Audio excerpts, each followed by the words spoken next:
Hello everyone, my name is Jesse, and today we are going to be looking at 16 obscure Bakugan facts you didn't know. I want to take a moment and thank everyone who helped contribute to this video. If you'd like to see all the information and people who submitted, feel free to check out the Reddit post below in the description. Additionally, thank you to everyone in my Discord who helped out as well. If you'd like to join the Discord, there is a link in the description to that as well. Don't forget to subscribe, turn on notifications so you never miss an upload, and with that, let's jump into the facts.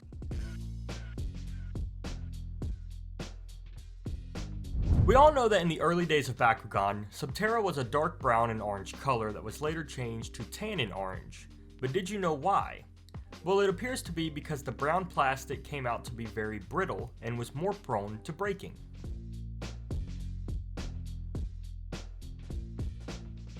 A lot of Bakugan cards use early prototypes or older designs of Bakugan.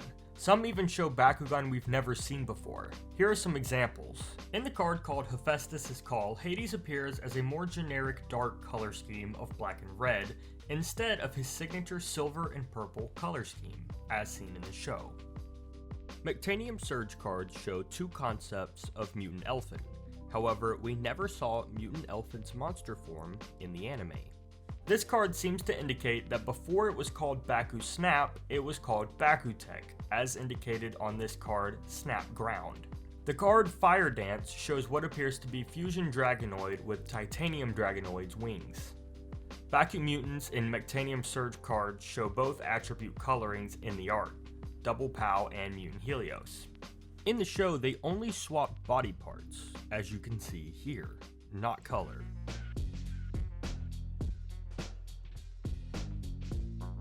There are some posters and coloring books out there that feature Shun in a white jacket, indicating that Shun was most likely going to have this outfit on during New Vestroia before a change was ultimately made. It makes me wonder what the other early stages of these characters could have looked like.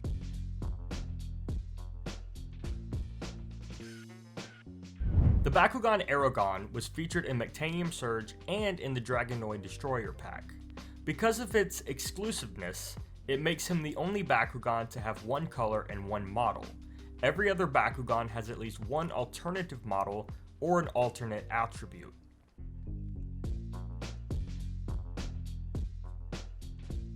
Many of Dragonoid's evolutions are tied with each of the season's themes. For instance, Neo, as an English prefix, and in Greek, means new, so Neo Dragonoid and New Vestroia. Helix Dragonoid may be a play on words for the DNA helix and the use of DNA codes found on Bakugan in Season 3. And Lumino Dragonoid may be a play on words to the new Light Up Bakugan and some super assaults introduced in Gundalian Invaders. Similarly, Titanium Dragonoid shares Arc 1 of Mectanium Surge with its new Metal Bakugan, and Fusion Dragonoid with respect to Baku Fusion's gimmick of Arc 2.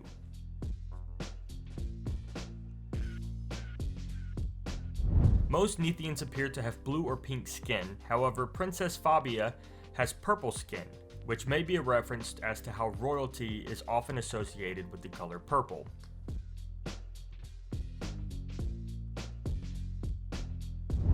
David Hillman, illustrator of various Bakugan concept arts, uploaded an illustration in 2011 of Mutant Elfin calling her Zapix Elfin. At that time, there was speculation about Elfin's return for the end of Gundalian Invaders or Mectanium Surge.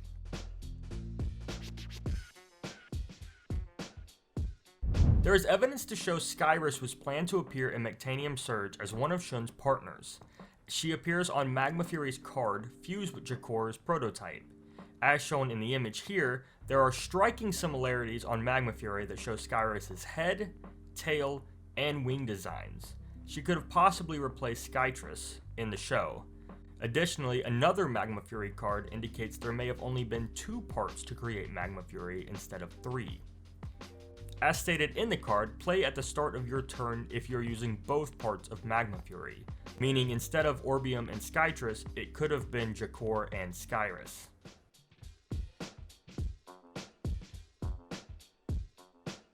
New Vestroia is actually a giant Kamen Rider Ryuki reference. Just listen to this description of the show. 13 card decks were created for 13 Kamen Riders. They made contracts with monsters from the mysterious Mirror World, a parallel world opposite to the real one in which only the Kamen Riders can exist. The Riders draw on their monster's strength in exchange for feeding them the life force of the creatures they destroy. This sounds a lot like Bakugan with another world, use of monsters, and cards to battle.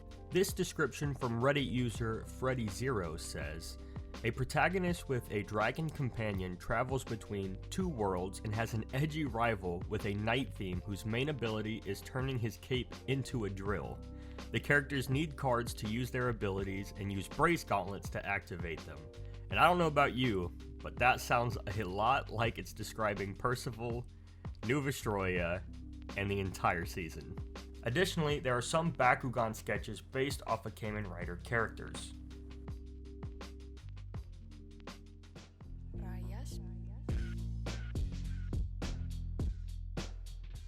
Hakapoid is the only Bakugan with the ability to close itself when removed from a gate card. Every other Bakugan, including the other Baku closers, have some manual parts.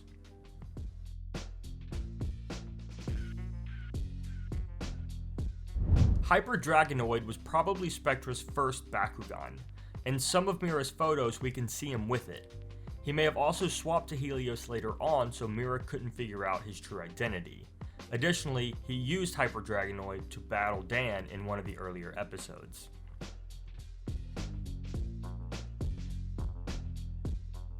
Season 1, Episode 39 is the only Bakugan episode to not feature a battle. Instead, it covers Masquerade's backstory.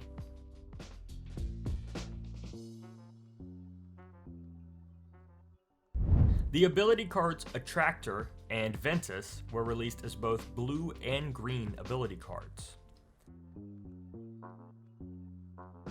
RAIAS Beats, make it funky. Derak's Evil Twin Pack is the only pack to have opposing attributes of Darkus and Chaos. Every other pack has the same attribute for both Bakugan, just different color palettes.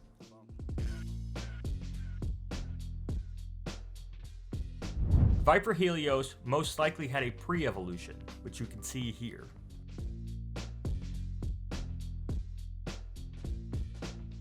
Certain copies of Harpus have their tails put on backwards, making some of the tails stick up and others flop to the ground. In addition to this, many B2 Griffins have their wings put on backwards.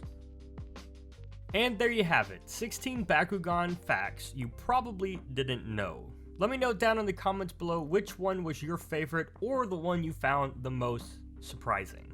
Also, if you have any more obscure Bakugan facts that I did not cover in this video, feel free to leave them down in the comments below, and maybe I'll make another video on this. Thank you all so much for watching. If you learned something new from this video, leave it a like and consider subscribing if you haven't already. I post Bakugan content regularly, so if you like what you see, come join the channel. And with that, my name is Jesse, and I will see you in the next video. Peace out.